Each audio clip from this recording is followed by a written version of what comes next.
예수께서 부활하신 후 40일 되던 날 예수님이 하늘로 승천하셨습니다.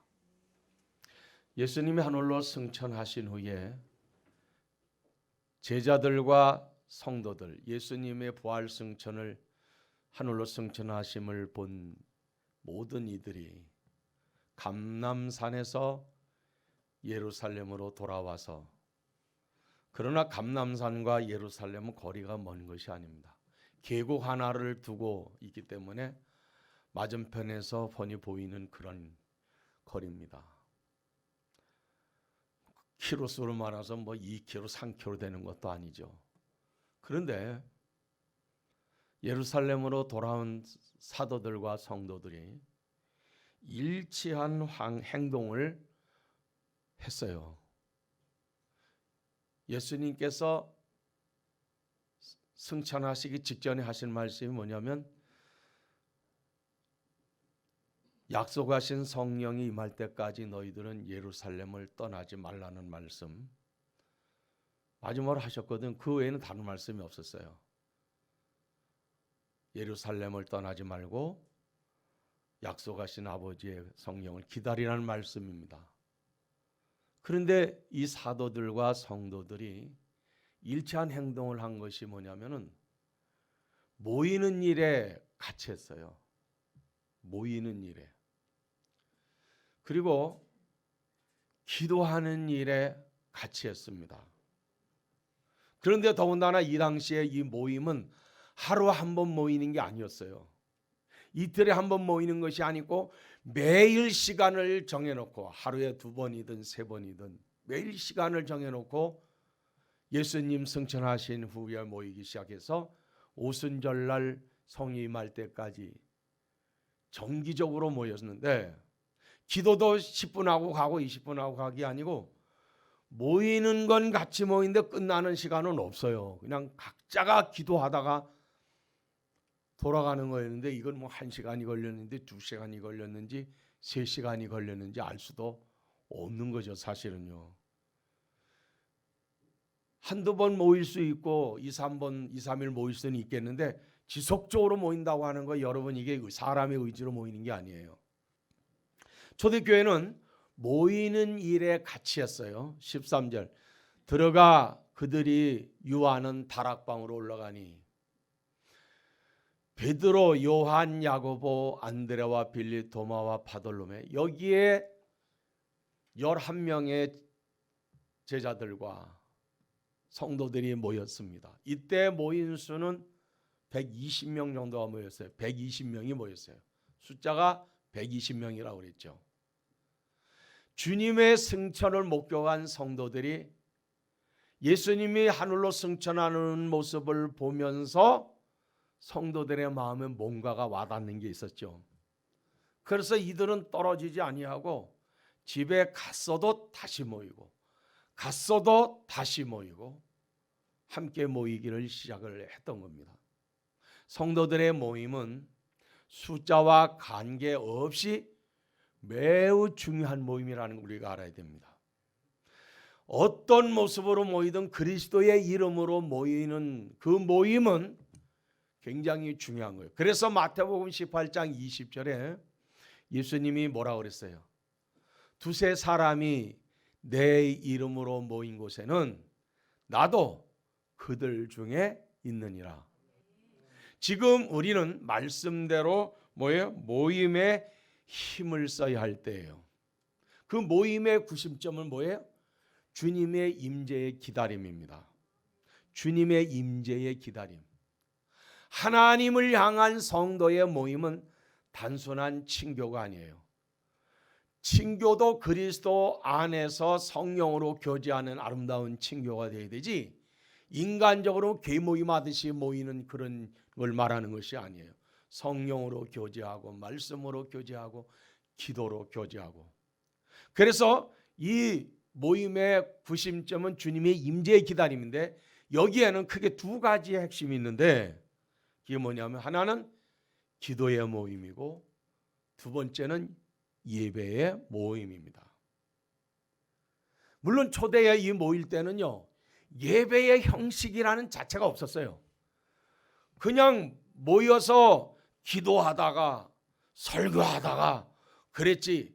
일어나세요, 찬송 몇 장 합니다, 지금은 헌금 드립니다, 광고합니다, 이런 식으로 처음부터 있었던 게 아닙니다. 교회가 흐름에 따라, 역사 흐름에 따라서 그런 것이 조직이 됐을 뿐이지 처음부터 신앙 고백을 합니다, 주님 가르친 기도를 합니다, 이런 식으로 처음부터 있었던 건 아니에요. 근데 자연적으로 그리스도 안에서 모이다 보니까 기도하게 되고, 기도하다 보니까 찬송하게 되고, 말씀 전하게 되고, 나가 전도하게 되고, 그게 이루어진 거예요. 이런 구심점에서 주님의 임재를 기다리는 사람들은 그냥 멍하니 기다리는 것이 아니고 이 모임 속에 기도가 있었고 예배가 있었다 이 말이에요.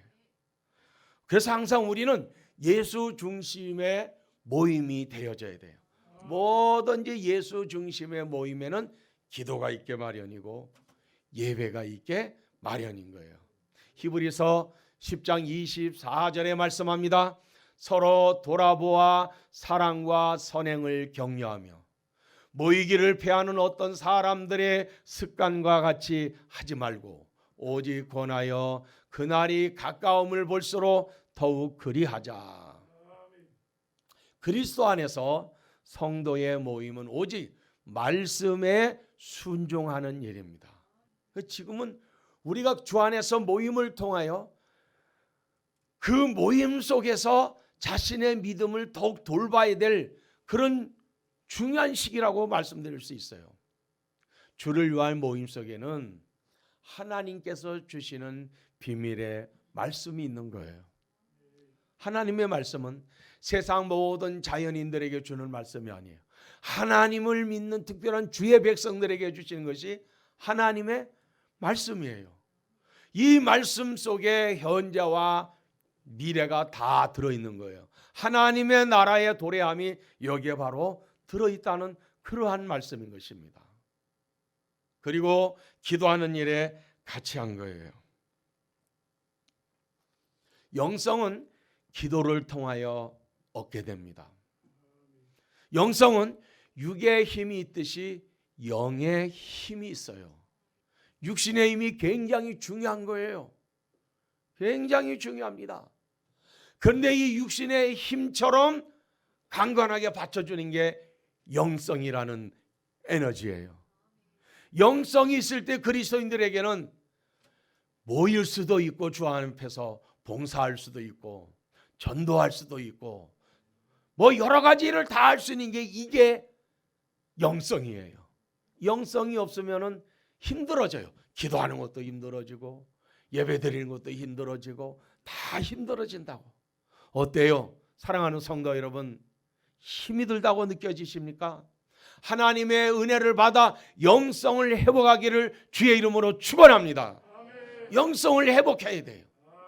사도행전을 보면 모든 일은 기도에서 시작이 됐어요. 보세요. 초대교회에 많은 성도들이 모여 기도하는데 성령이 임했어요. 그런데도 불구하고 핍박을 받아도 모여들기를 시작했습니다. 핍박이 그냥 예수 믿는다고 단순한 핍박이 아니고 감옥에도 들어가요. 순교자가 막 나와 죽는 일까지 막 벌어졌어요. 이런 강도 높은 핍박을 받아도 초대교회는 모인 거예요. 그 모이는 그 힘이 영성인 거예요. 기도를 통해서 받는 거. 모이고 또 모이고 다시 모여도 기도할 수 있는 힘이 생긴 거 영성인 거예요. 기도하는 가운데 사랑하는 성도 여러분, 뭐가 있었어요? 성령이 임재한 거예요. 우리 동해명성의 사랑하는 성도 여러분들, 하나님께 기도하고 기도하는 모임 속에 하나님의 성령이 임하기를 주의 이름으로 축원합니다. 기도하는 가운데에 성령이 임했어요. 한 번 받은 은혜로 여러분 족하게 여기지 말고 계속해서 하나님의 은혜가 임할 수 있도록 계속해서 마치 도랑을 치듯이 막힌 하수구를 뚫어 놓듯이 기도를 통해서 성령이 임재하도록 기도 운동을 벌여야 되고 기도하기 위해 노력을 반드시 해야 됩니다. 사랑하는 성도 여러분, 지금 우리는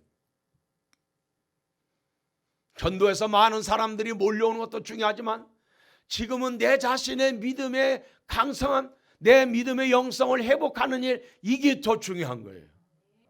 성도 여러분, 여러분의 환경 속에, 여러분의 가정 속에, 여러분의 일터 속에 무슨 일이 생기더글랑 하나님 앞에 더 간절히 기도할 수 있는 마음이 일어나기를 원합니다. 어떤 일이 교회를 위하여, 나라를 위하여 간절하게 기도하는 마음이 일어난다는 것은 성령이 우리 마음을 움직이는 거예요. 기도하게 움직이는 것이거든. 나라와 민족을 위해서 마찬가지. 우리가 하나님 앞에 이 나라를 위해 기도해야 될 건 뭐예요? 제발 좀 아우성치지 못하고 이 나라가 평안히 갈 수 있도록 하나님 도와달라고. 사회가 안정이 돼야 되고 경제가 안정이 돼야 되고 대통령이 정치를 잘할 수도 대통령의 지혜를 달라고도 기도하고, 그게 우리가 할 일이 맨날 탄만하고 있을 게 아니고 가만히 있을 게 아니고 정말 성도들 우리는 기도해야 됩니다.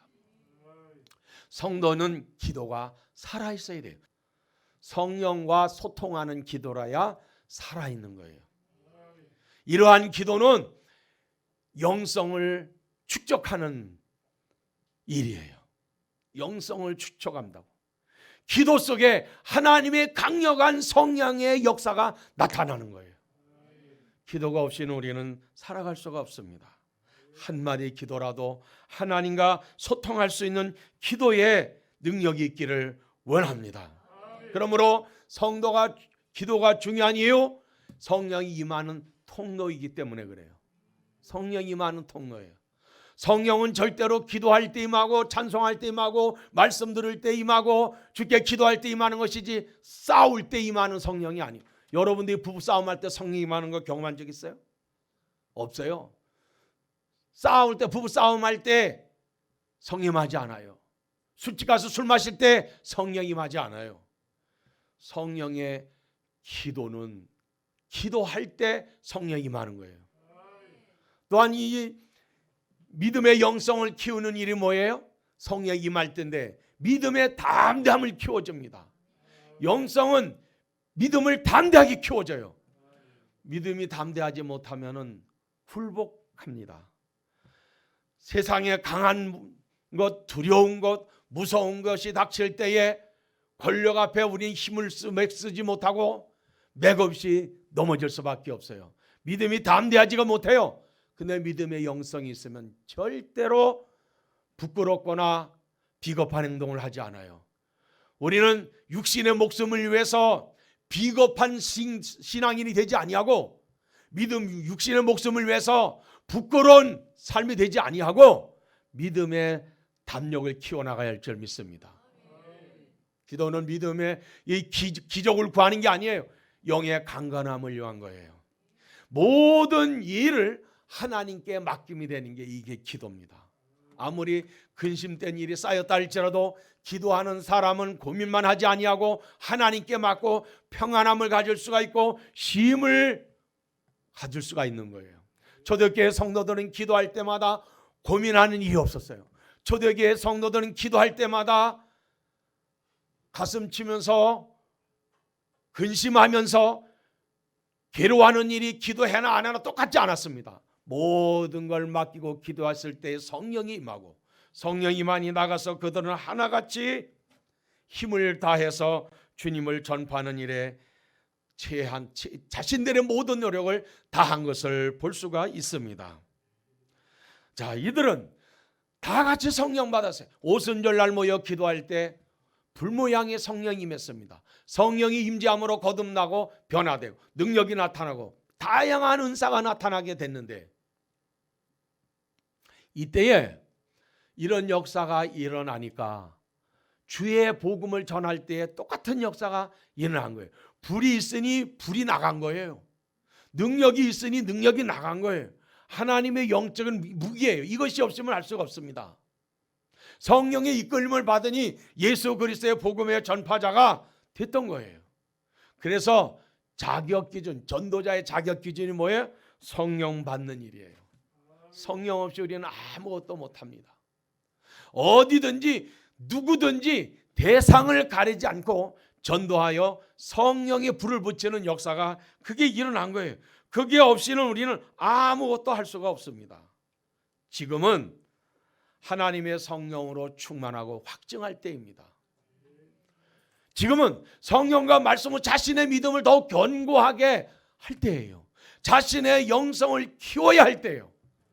많은 사람들을 전도해서 저 앞으로 돌아오게 하는 것도 중요하지만 그것보다 더 중요한 건 내가 살아야 되는 거예요. 내가 살아야 됩니다. 나는 죽어도 다른 사람을 살리면 된다. 이거는 천국과 지옥에 대한 걸 전혀 이해 못하기 때문에 그런 거예요. 중요한 건 내가 먼저 사는 거예요. 부부간에도 내가 먼저 사는 거예요. 부모와 자식 간에도 내가 먼저 사는 거예요. 왜 그러냐면 내가 천국 백성으로 확증이 된 다음에 같이 이끌 수는 있어도 내가 데리고 갈 수는 없어요. 근데 나는 희생이 되더라도 천국 가게 한다. 이건 천국과 지옥을 모르니까 그런 소리라는 거지. 여러분, 물에 빠진 사람을 살리기 위해서는 내가 수영을 잘할 수 있어야 돼요. 내가 수영을 잘할 수 있어야 뛰어들어서 저 사람도 살리고 나도 살 수 있는 거예요. 그런데 나는 수영을 전혀 할 줄 모르는데 무조건 저 사람 살리겠다고, 저 사람이랑 내 가족이 될 수도 있는 거예요. 뛰어들면은 그도 죽고 나도 죽어요.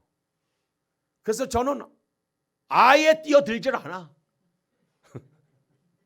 왜냐? 난 수영을 할 줄 몰라요. 그러니까 안 뛰어들어. 둘 중에 하나는 살아야지 괜히 나까지 뛰어들어 죽을 일은 없다는 얘기예요. 무슨 이야기하면 그리 뛰어들면은 같이 죽었다고 해서 애석에 생각할지 모르지만 나한테는 내 영혼의 살인자입니다. 왜 수영도 할 줄 모르는 게 뛰어드냐 이거예요. 성경 그렇게 말씀한 적은 없어요. 예수님께서 십자가에 죽으시는 건 우리를 위해 죽으셨어요. 그분은 부활할 수 있기 때문에 죽은 거지 아무나 들어가는 게 아니에요. 주님만이 되는 거예요. 주님만이. 그러니까 우리는 제일 중요한 거 알아야 됩니다. 내가 구원받는 게 첫째 중요한 거예요. 그 다음에 중요한 게 내 사랑하는 가족이 구원받는 게 중요한 거예요.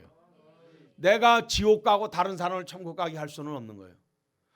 주님은 나를 죽이고 나를 지옥으로 보고 다른 사람을 구원하시는 걸 원하지 않고 내가 구원받는 걸 원하신다고. 주님은 나를 구원하러 오셨지. 주님은 나를 불러서 천국 백성 되게 하시려고 불렀지. 나는 지옥 보내고 저 사람을 천국 가게 하겠다고 주님이 나를 부르신 게 아니에요. 그러니까 희생이라는 말을 고상하게 아무렇게나 갖다 붙일 일은 아니라고 봅니다. 그러니까 지금은 내 자신의 믿음의 영성을 키워야 돼요. 지금 믿음의 안목으로 성경 말씀을 통해서 세상을 보면서 하나님의 때를 알아가야 할 그런 시기인 거예요. 은혜 충만을 위하여 간구하고 믿음을 더 많이, 말씀을 더 많이 듣고 배우고 알고자 힘써야 할 때입니다. 성도 여러분, 군사는 사람을 죽이는 무기를 소유하고 전장에 나가야 적을 죽이고 내가 살 수 있는 거예요. 성도는 영혼을 살리는 성령과 말씀의 무기를 소유해야 어둠의 권세와 싸워서 영혼들을 이끌어낼 수가 있는 것입니다. 사랑하는 성도 여러분, 그래서 지금은 내 생명을, 내 믿음을 관리를 잘해서 정말 이 시대에 넘어지는 신앙이 되지 않아야 됩니다. 초대교회는 전도를 무슨 교육이나 방법을 통해서 하는 전도가 아니었어요.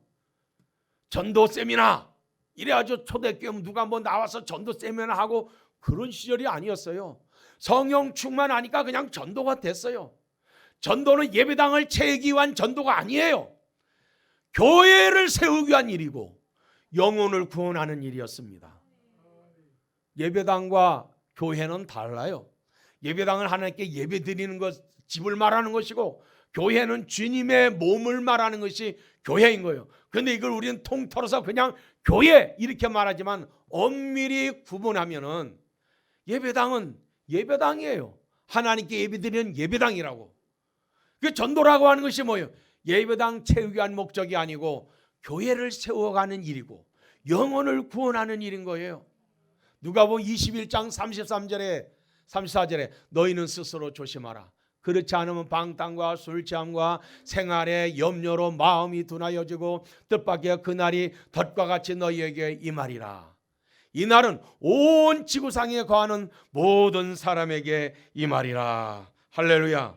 그러니까 지금은 주님의 시대를, 주님 말씀하신 이 시기를 알고 하나님 앞에 우리는 구해야 됩니다. 이번 지나간 부흥회 때에 강사님을 통해서 휴거라는 말을 여러분 많이 들었을 거예요. 우리 목사님 휴거라는 말을 단 한 번도 안 했는데, 맞아요. 난 38년 동안 지금까지 목회하면서 휴거라는 말을 단 한 번도 사용하지 않았어요. 왜냐하면 종말론에 대한 것은 뭐 10분에 할 일도 아니고 1시간에 할 일도 아니지만은, 휴거라는 말이 데살로니가 교회의 바울 사도의 메시지에 나타나는 것만 후련히 공중으로 다 끌어올린다는 말씀이 있어요. 그런데 장로교에서는 휴거라는 말을 잘 사용하지 않습니다. 문제는 주님이 다시 오신다는 말씀, 분명히 다시 온다고 그랬어요. 다시 오신다. 그러니까 이 말은 어느 것이 옳으냐라고 말을 하면 굉장히 오해가 있어요. 휴거라고 말씀, 공중으로 끌어올린다고 말씀하는데 공중으로 끌어올린다고 말을 해야 맞는 거고, 말씀이 그러니까 주님이 다시 오신다고 말씀한 데선 다시 오신다고 전하면 되고 믿으면 되는 거예요. 방법은 하나에 있지 않아요. 다양한 방법이 나오기 때문에, 다양한 말씀이 나오기 때문에 누가가 말하면 누가가 말한 대로 믿고 바울이 말한 데는 바울이 말한 대로 믿어야 되지, 하나만 주장하면 절대로 안 되는 거예요. 그런데 한국교회는 적어도 천년설에 대해서 4가지가 있습니다. 3-4가지가 있기 때문에 어느 학설 가지고 되는 것이 아니고 어떤 성의 한 부분 가지고 그것이 정답이라고 생각하면 오산인 거예요. 그래서 저는 여기서 이렇게만 이렇게 전하고 저렇게만 저렇게 전하는 거예요. 왜? 분명히 주님은 그 가운데 어떤 방법이든지 주님 방법으로 오시니까 분명한 거예요. 그러니까 우리는 모든 일에 항상 준비된 삶을 살면 데려가는 거예요. 로마서 13절은 낮에와 같이 단정히 행하고 방탕하거나 술 취하지 말고 음란하거나 호색하지 말며 다투거나 시기하지 말고 오직 주 예수 그리스도의 옷을 입고 정욕을 위하여 육신의 일을 도모하지 말라. 데살로니가서 8장 우리는 낮에 속하였으니 정신을 차리고 믿음과 사랑의 호신경을 삼고 구원의 소망의 투구를 쓰자. 할렐루야. 우리는 장차 하나님 앞에 서게 돼요. 그때에 부끄러운 성도로 서지 않기 위해서 온전한 성도로 준비되어야 합니다. 주님이 언제 오시든지 때와 시기가 중요한 것이 아니고 내가 준비가 되어져 있어야 주님을 만나든지 하지, 아무튼 주님이 오신다 내가 준비가 안 됐으면 아무 소용이 없는 거예요. 낮에 오시든 밤에 오시든 겨울에 오시든 여름에 오시든 그게 뭐 그렇게 중요해. 내 자신이 준비가 됐으면 되는 거지. 군사는 전쟁을 할 때 아이고 겨울에는 추우니까 전쟁에 나가지 말자 이래가지고 되는 게 아니에요. 겨울이든 여름이든 새벽이든 밤이든 언제든지 만약에 전쟁이 일어난다면 싸워야 되는 게 병사인 것처럼 우리는 영적으로 깨어 있어서 언제든지 주님이 오신다면 나는 주님을 영접할 수 있는 준비가 되어져 있어야 되는 거예요. 하나님 앞에 어떤 모습의 성도로 서기를 원하십니까? 하나님으로부터 칭찬받는 자신의 모습을 보면서 자신을 다듬어 가야 합니다. 적어도 이 말씀을 듣는 우리 동해 명성께 저와 여러분 우리 모두는 하나님 앞에 설 걸 생각하면서 자신을 단장해야 됩니다. 자신을 다듬어야 됩니다. 그래서 주님 앞에 정말 인정받을 수 있는 저와 여러분이 되기를 예수 이름으로 축원합니다.